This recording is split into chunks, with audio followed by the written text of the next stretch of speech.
സിജോയുടെ ഒരു വീഡിയോ വന്നിട്ടുണ്ട്. റോക്കിയുടെ ക്ഷമാപണം. അതിനൊരു അടിവര ഇട്ടിരിക്കുകയാണ്. റോക്കിയുടെ മാപ്പല്ല കോപ്പ് എന്ന് പറഞ്ഞുകൊണ്ടുള്ള ഒരു ലെവലില ഒരു വീഡിയോയാണത്. നമ്മൾ കഴിഞ്ഞ വീഡിയോയിൽ എന്ത് കേസാണോ പറഞ്ഞിരുന്നത് ആ സാധനം തന്നെയാണ് സിജോ എന്ന് പറഞ്ഞിരിക്കുന്നത്. എന്താണ് അതിനകത്ത് പറയുന്നത്? ആക്ച്വലി എനിക്ക് എന്താണ് പറയാനുള്ളത് ആ സംഭവം ഞാൻ പറയാം. Welcome back to Ansif moonlight media. I am Ansif. Video ആദ്യം കാണുന്നവർ ചാനൽ സബ്സ്ക്രൈബ് ചെയ്യണം, ലൈക്ക് ചെയ്യണം, ഷെയർ ചെയ്യണം. നിങ്ങളുടെ അഭിപ്രായങ്ങൾ മസ്റ്റായിട്ട് താഴെ കമൻറ്റ് ചെയ്യണം. അപ്പോൾ സിജോ ഇപ്പോൾ കുറച്ച് നേരം മുമ്പ് ഒരു വീഡിയോ ഇട്ടിട്ടുണ്ടായിരുന്നു. സിജോയുടെ അടുത്ത് എല്ലാവരും ചോദിക്കുന്നുണ്ടായിരുന്നു റോക്കി മാപ്പ് പറഞ്ഞതിനോടുള്ള സിജോയുടെ അഭിപ്രായം എന്താണ് എന്നുള്ളത്. സത്യം പറഞ്ഞാൽ ആ വീഡിയോക്കകത്തുകൂടി റോക്കിയെ വലിച്ചു കീറി ചുവരിൽ ഒട്ടിച്ച് ഇനി പറയാനൊന്നും ബാക്കിയില്ല. ആ ലെവലിലാക്കി കഴിഞ്ഞു റോക്കിയെ. കാരണം റോക്കി ഈ പറയുന്നത് പോലെ കുപ്പി 10 ലക്ഷം രൂപയ്ക്ക് വിൽക്കാൻ നടക്കുന്നതും സ്വന്തമായി ഹാരം പൈസ കൊടുത്ത് വാങ്ങിപ്പിച്ച് എയർപോർട്ടിൽ വരുന്ന ആളുകളെ കൊണ്ട് ഇടിയിപ്പിക്കുകയും സ്വന്തമായി പൈസ കൊടുത്ത് കിരീടം പണിയിപ്പിക്കുകയും എല്ലാം ചെയ്ത കഥകൾ സിജോ ഒന്ന് തുറന്നു പറയുന്നുണ്ടായിരുന്നു. സീരിയസ് ആണെന്ന് കരുതി ചെയ്യുന്ന പല പല കാര്യങ്ങളും കോമഡിയായി പോകുന്ന റോക്കിയുടെ യഥാസ്ഥലം ബിഗ് ബോസ് അല്ല, കോമഡി സ്റ്റാർസ് ആണ് ഏറ്റവും കൂടുതൽ റോക്കിക്ക് അനുയോജ്യമായത് എന്നുള്ള ഒരു കമൻറ്റും കൂടി സിജോ പറയുന്നുണ്ടായിരുന്നു. ശരിക്കും പറഞ്ഞു കഴിഞ്ഞാൽ പലതവണയായി ഈ ഒരു കാര്യം തുറന്നു പറയണമെന്ന് കരുതിയിട്ടുണ്ടായിരുന്ന ഒരു വ്യക്തിയായിരുന്നു ഞാൻ. പക്ഷേ ബിഗ് ബോസ് നടക്കുന്ന സമയമായതുകൊണ്ട് പലതും പറയാൻ പറ്റിയില്ല. റോക്കി കാണിക്കുന്ന ഓരോ വേലകളും റോക്കിയുടെ എനിക്ക് തോന്നുന്നു ഇപ്പോൾ ഇൻസ്റ്റാഗ്രാം അക്കൗണ്ടൊന്നും നിലവിൽ കാണാൻ പോലും ഇല്ല. ഇനിയിപ്പോൾ നമ്മളെയൊക്കെ ഒന്നടങ്കം ബ്ലോക്ക് ചെയ്തതാണോ അതോ അക്കൗണ്ടുകൾ പൂട്ടിച്ച് വിട്ടോ എന്നറിയത്തില്ല. കാരണം ഇൻസ്റ്റാഗ്രാമിന് തന്നെ ഒരു കുറേയൊക്കെ ആകുമ്പോഴത്തേക്ക് ഇൻസ്റ്റാഗ്രാം എന്തെങ്കിലുമൊക്കെ വയലേഷൻ കണ്ട് പിടിച്ചെടുത്ത് കളഞ്ഞതാണോ എന്നൊന്നും അറിയത്തില്ല. എന്നിരുന്നാലും റോക്കി ഈ പറയുന്ന പോലെ മാപ്പ് കോപ്പൊക്കെ കാണിച്ചതിന് ക്ലിയർ ആയിട്ടുള്ളൊരു മറുപടി ക്രിസ്റ്റൽ ക്ലിയർ എല്ലാവർക്കും മുന്നിൽ കൊടുത്തിരിക്കുകയാണ് സിജോ. റോക്കിക്ക് മാപ്പ് പറയാമായിരുന്നെങ്കിൽ വീട്ടിൽ വിളിക്കാമായിരുന്നു, കൂട്ടുകാരെ വിളിക്കാമായിരുന്നു, 100 ദിവസം കഴിഞ്ഞിറങ്ങിയപ്പോൾ പറയാമായിരുന്നു. എന്തിനാണ് ഈ പബ്ലിക്കിനെ കാണിക്കാൻ വേണ്ടി റോക്കി ചെയ്യുന്നത്? നമ്മൾ കഴിഞ്ഞ വീഡിയോയിൽ പറഞ്ഞ സാധനം തന്നെ സിജോ എടുത്തിട്ട് ഒന്നും കൂടി അലക്കി റോക്കിയെ വലിച്ച് ഒട്ടിച്ചിരിക്കുകയാണ്. സിജോ അതിനകത്ത് പറഞ്ഞിരുന്നു ഷോയ്ക്കകത്ത് ഷോയെ അല്ലെങ്കിൽ ഷോയുടെ നിയമങ്ങൾക്ക് എതിരായിട്ടുള്ള ഒരു കാര്യങ്ങളും സിജോ ചെയ്തിട്ടില്ല. പ്രൊവോക്കിംഗ് ആണ് ഗെയിം. കുറേ പേര് പറഞ്ഞിട്ടുണ്ട് 2 പേരുടെയും ഭാഗത്തുണ്ട്. അത് എങ്ങനെയാണ് ഈ 2 പേരുടെയും ഭാഗത്ത് തെറ്റ് വരുന്നത്?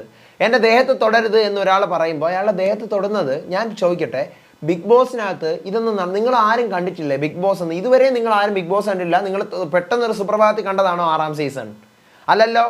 നമ്മൾ കഴിഞ്ഞ 5 സീസൺസ് കണ്ടു. എന്തോരം പ്രൊവോക്കേഷൻസ് നമ്മൾ കണ്ടിട്ടുണ്ട്. അതൊരു പ്രൊവോക്കിംഗ് ഗെയിം ഷോയാണ്. അതിനകത്ത് ഒരാളെ ഫിസിക്കൽ അസോൾട്ട് ചെയ്തുകൂടാ എന്നുള്ളതേ ഉള്ളൂ. അതുകൂടാതെ ലേഡീസാണ് ഈ പറഞ്ഞ പോലെ തുടരുതെന്ന് പറയുന്നെങ്കിൽ അതിനൊരു വാല്യൂ ഉണ്ടായിരുന്നു. ഈ പറഞ്ഞ കണക്ക് എന്നെ നീ തൊട്ട് നോക്കണം, നീ അടിക്കുമെന്ന് പറഞ്ഞാൽ ത്രെറ്റനിങ് ആണ്. അത് ഭീഷണി തന്നെയാണ്, ത്രെറ്റനിങ് ചെയ്തു. ഓക്കെ, അത് ചെയ്തു. അതിപ്പം ഇനിയിപ്പോൾ സിജോ ഈ പറഞ്ഞ പോലെ അങ്ങനെ റോക്കിയെ പുറത്താക്കാൻ വേണ്ടി മനഃപൂർവ്വം ചെയ്തതാണെന്ന് തന്നെ ഇരിക്കട്ടെ, അവിടെ അടിക്കാൻ റോക്കി ആരാണ്? സിജോ ചിലപ്പോൾ ചെയ്തത് ഈ പറഞ്ഞ പോലെ പ്രൊവോക്കിങ്ങിൻ്റെ ഭാഗമായിട്ട് അല്ലെങ്കിൽ പ്രൊവോക്കേഷനോടെ തുടങ്ങിയിട്ട് പോലും ഇല്ല. ഓരോന്ന് 2 പേര് സംസാരിച്ചുകൊണ്ട് വരുന്നതേ ഉള്ളൂ ആ സംഭവം. ഇനി അഥവാ അത് പ്രൊവോക്കിംഗ് ആണെന്ന് തന്നെ ഇരിക്കട്ടെ, അല്ലെങ്കിൽ റോക്കിയെ പുറത്താക്കാൻ വേണ്ടി ഒരാൾ അങ്ങനെ ചെയ്തു എന്ന് തന്നെ ഇരിക്കട്ടെ, ഞാനൊന്ന് ചോദിച്ചോട്ടെ. ഇപ്പോഴും ഒത്തിരി പേര് കമൻസിലൂടെ കാണുന്നതാണ് സിജോ മനഃപൂർവ്വം റോക്കിയെ വെളിയിലാക്കാൻ വേണ്ടി വാങ്ങിച്ചതാണെന്ന്. ഞാൻ ചോദിക്കട്ടെ, മലർന്ന് കിടന്ന് തുപ്പുന്ന മനുഷ്യരുണ്ടോ? നിങ്ങൾ കിടന്ന് തുപ്പുമോ? അങ്ങനെ ഞാൻ തുപ്പത്തില്ല. കാരണം നമ്മുടെ ദേഹത്ത് തന്നെയാണല്ലോ അത് വീഴുന്നത്.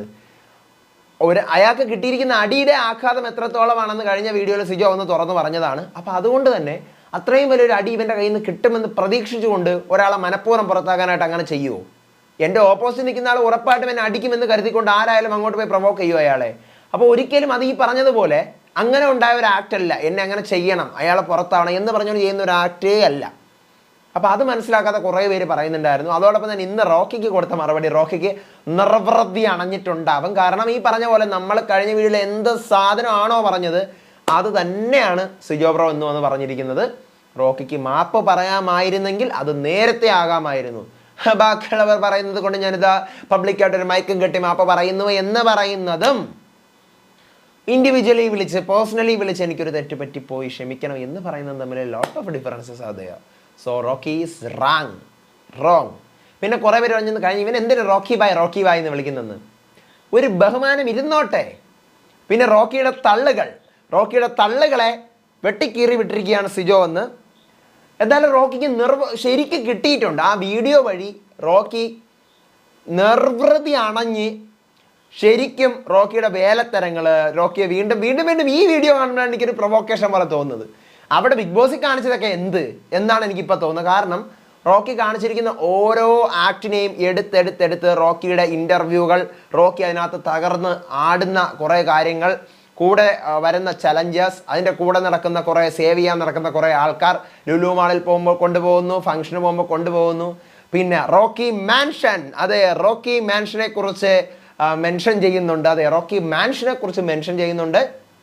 അവിടെ തന്നെ മടക്കി ഒതുക്കി കയ്യിൽ പൂഴ്ത്തി വെച്ചോളാൻ പറയുന്നുണ്ട്. സിജോ ബ്രോ, നിൻ്റെ മാപ്പൊക്കെ നിൻ്റെ കയ്യിൽ വെച്ചിരുന്നാൽ മതി, നിൻ്റെ മാപ്പം കോപ്പൊന്നും ഇവിടെ ആവശ്യമില്ല എന്നുള്ളത് നല്ല മറുപടിയാണ്. ഇങ്ങനെ തന്നെയാണ് മറുപടി കൊടുക്കുന്നത്. കാരണം ഇത്രയും നാൾ സിജോ വാ തുറന്ന് ഈ ടോപ്പിക്ക് സംസാരിച്ചിട്ടില്ല. വന്ന് ഇയാളുടെ ഇൻ്റർവ്യൂസ്, ഇയാളുടെ ഈ പറയുന്ന പോലെ വിശേഷങ്ങൾ, കാര്യങ്ങളൊക്കെ കണ്ടപ്പോഴത്തേക്കും ഈ പറയുന്ന പോലെ ഉള്ള ആരായാലും പ്രതികരിച്ചു പോകും. അത് കണ്ടു കഴിഞ്ഞാൽ ഏതൊരു മനുഷ്യനായി കഴിഞ്ഞാലും പ്രതികരിച്ചു പോകും. പ്രതികരിച്ചു. ഞാൻ അന്നേ പറഞ്ഞതാണ്, ഇനി കലികാലം തുടങ്ങിയ സംഭവമാണ്. മിണ്ടാതിരുന്ന ഒരാളുടെ തലമണ്ടയിൽ കയറി അവസാനം പൊട്ടിച്ചു വിട്ടു. അപ്പോൾ ഇനിയിപ്പോൾ ഈ പറയുന്ന പോലെ കിട്ടുന്നതൊക്കെ വാങ്ങിച്ചു കൂട്ടിയിരിക്കും. ഇനിയിപ്പോൾ ഞാനൊരു മറുപടി വീഡിയോ പ്രതീക്ഷിക്കുന്നു. പക്ഷേ ഇങ്ങനെ ഒരു അറ്റത്തിരുന്നാൽ ശരിയാവത്തില്ലല്ലോ. എവിടെ പോയി? ഞാൻ എവിടെ ഒരു ട്രോളിൽ കണ്ടിട്ടുണ്ടായിരുന്നു, റോക്കിയോട് ലാലേട്ടൻ്റെ ബർത്ത്ഡേയുടെ അന്ന് റോക്കി അവിടെ ഉണ്ടായിരുന്നെങ്കിൽ റോക്കിയോട് ഒരാൾ ചോദിക്കുകയാണ്, റോക്കിയുടെ ഇഷ്ടപ്പെട്ട മൂവി ഏതാണെന്ന് ചോദിക്കുകയാണെങ്കിൽ, ഇത് ലാലേട്ടൻ എനിക്ക് ഇഷ്ടപ്പെട്ട മൂവി സ്ഫടികമാണ്. കാരണം സ്ഫടികത്തിൽ റോക്കുണ്ട്, റോക്ക് എന്നാൽ സ്ഫടികത്തിൽ കല്ലുണ്ട്, കല്ലെന്നാൽ റോക്കാണ്, റോക്ക് എന്നാൽ റോക്കിയാണ്, റോക്കി എന്നാൽ റോക്കി ഭായാണ് എന്നൊക്കെ പറയുന്നില്ല. ആ ഒരു ലെവലിൽ സംസാരിക്കുന്ന ഒരാളാണ് റോക്കി. പലതവണയും നമ്മൾ കണ്ടിട്ടുള്ള സംഭവമാണ്. അപ്പോൾ അതുകൊണ്ട് അമ്മാതിരി ലെവലിൽ സംസാരിക്കുന്ന ഒരാളുടെ ടോക്കുകൾ ശരിക്കും അത് വളരെയധികം കോപിക്കലാണെന്നും അത് ഒട്ടുമേ സീരിയസ് അല്ല എന്നും he is not apt for Bigg Boss എന്നുള്ള കാര്യം ഇന്ന് സിജോ പറഞ്ഞിട്ടുള്ള ആ വീഡിയോ കാണുമ്പോൾ തന്നെ എല്ലാവർക്കും മനസ്സിലാവും. അരിയാഹാരം തിന്നുന്നവർക്ക് മനസ്സിലാവും. ഇപ്പോഴും ഇനിയിപ്പോൾ ജയ് വിളിച്ച് നടക്കുന്ന ആളുകൾ ഉണ്ടായേക്കാം. കുറേ പേര് ചോദിക്കുന്നുണ്ട്, ചോദിച്ച് വാങ്ങിയതല്ലേ അടിയെന്ന്. കുറേ പേര് ചോദിക്കുന്നത് ഞാൻ കണ്ടായിരുന്നു എൻ്റെ കമൻറ്റ് ബോക്സിൽ. നീ PR അല്ലേ? അത് ഞാൻ PR സീസൺ കഴിഞ്ഞല്ലോ. സീസണിൽ ഞാൻ ഒന്നുമേ ചെയ്തിട്ടില്ലല്ലോ. അപ്പോൾ ഇനി എൻ്റെ ഇഷ്ടത്തിന് എന്നെ വിടൂ. എനിക്ക് എൻ്റെ അഭിപ്രായമുണ്ട്, എൻ്റെ അഭിപ്രായ സ്വാതന്ത്ര്യമുണ്ട്. ബിഗ് ബോസ് ഞാൻ പറയുമ്പോൾ ന്യൂട്രലാണ്. അതൊക്കെ പുറമേ ആയിട്ട് എനിക്ക് വന്നൊരു ഒപ്പീനിയൻ ഉണ്ടല്ലോ. എൻ്റെ ഒപ്പീനിയൻ ഇതാണ്. അടി ചോദിച്ച് മേടിച്ചു എന്ന് പറയുന്ന ഒരാൾക്ക് നിങ്ങൾക്ക് വളരെ വേണ്ടപ്പെട്ട, അല്ലെങ്കിൽ നിങ്ങളുടെ വളരെ അടുത്ത് നിൽക്കുന്ന, അല്ലെങ്കിൽ നിങ്ങൾക്ക് ഇങ്ങനൊരു അവസ്ഥ സംഭവിക്കുമ്പോൾ മാത്രമേ അതിൻ്റെ വാല്യൂ മനസ്സിലാകുള്ളൂ. ആരാൻ്റെ അമ്മയ്ക്ക് ഭ്രാന്ത് പിടിക്കുമ്പോൾ അത് കാണാൻ നല്ല രസമുണ്ടാവും, അതിന് ന്യായമുണ്ടാവും, നീതി ഉണ്ടാവും, എല്ലാം ഉണ്ടാവും. പക്ഷേ അത് സ്വന്തം കാര്യത്തിൽ വരുമ്പോൾ മാത്രമേ അതിന് വില മനസ്സിലാവുള്ളൂ, അതിന് വേദന മനസ്സിലാവുള്ളൂ, അതിന് വിഷമം മനസ്സിലാവുള്ളൂ, അതുകൊണ്ടുണ്ടാവുന്ന ബുദ്ധിമുട്ടുകൾ മനസ്സിലാവത്തുള്ളൂ, ജീവിതം എന്താണെന്ന് മനസ്സിലാവത്തുള്ളൂ. അപ്പോൾ അത് വന്ന് അത് അനുഭവിച്ച് അത് കണ്ട് എൻ്റെ അടുത്ത് വളരെ നിന്ന ഒരാളെ എനിക്ക് നേരിട്ട് അറിയാമെന്നുള്ളത് കൊണ്ട് മാത്രമാണ് ഈ പറയുന്ന കാര്യങ്ങളെല്ലാം ഞാൻ വന്ന് വീണ്ടും പറഞ്ഞുകൊണ്ടിരിക്കുന്നത്. ഒരു മറുപടി വീഡിയോ എന്തേ ഇന്നും കണ്ടില്ല? മറുപടി വീഡിയോ ഒന്ന് തരണം, നമുക്കൊന്ന് കാണണം. റോക്കി ഭായ്, നിങ്ങൾ എവിടെയാണ്? നിങ്ങളുടെ അഭിപ്രായം കൊണ്ട് ഇത്രയും നാളെ നിങ്ങൾ എന്തായാലും സംസാരിച്ച് സോഷ്യൽ മീഡിയ എല്ലാം വാരി നിങ്ങളുടെ സ്വന്തം അഭിപ്രായങ്ങൾ, ബാക്കിയുള്ളവർ പറഞ്ഞു തന്ന അഭിപ്രായങ്ങൾ, നിങ്ങളുടെ ക്യാറ്റ്സോ ഡോഗ്സോ ഒക്കെ പറഞ്ഞു തന്നിട്ടുള്ള അഭിപ്രായങ്ങളൊക്കെ ആയിട്ട് നിങ്ങൾ മുന്നോട്ട് നിന്നു. ഇനി നിങ്ങളുടേതായിട്ടുള്ള ഒരു അഭിപ്രായം കൂടി നിങ്ങൾ പറയൂ. സ്വന്തമായിട്ടൊന്നും പറയാനില്ലേ നിങ്ങൾക്ക്? 2 വീഡിയോ ഇപ്പോൾ സിജോ പോസ്റ്റ് ചെയ്യുന്നുണ്ട്, നിങ്ങൾക്കൊന്നും പറയാനില്ലേ? എവിടെ പോയി ഭായ് പറഞ്ഞു പോയോ റോക്കി ഭായ്? എന്തായാലും ഒരു മറുപടി വീഡിയോയുമായി പ്രതീക്ഷിക്കുന്നു. നമുക്ക് വീണ്ടും കാണാം, അടുത്ത വീഡിയോ ആയിട്ട് വരാം. അപ്പോൾ ചാനൽ സബ്സ്ക്രൈബ് ചെയ്യണം, വേറെ പണിയൊന്നുമില്ലല്ലോ, ഒന്ന് സബ്സ്ക്രൈബ് ചെയ്ത് വെച്ചാൽ അവിടെ ഇരുന്നോട്ടെ. അടുത്ത വീഡിയോ ആയിട്ട് വരാം, വിശേഷമായിട്ട് വരാം. അതുവരേക്കും ബൈ ആൻഡ് ടേക്ക് കെയർ.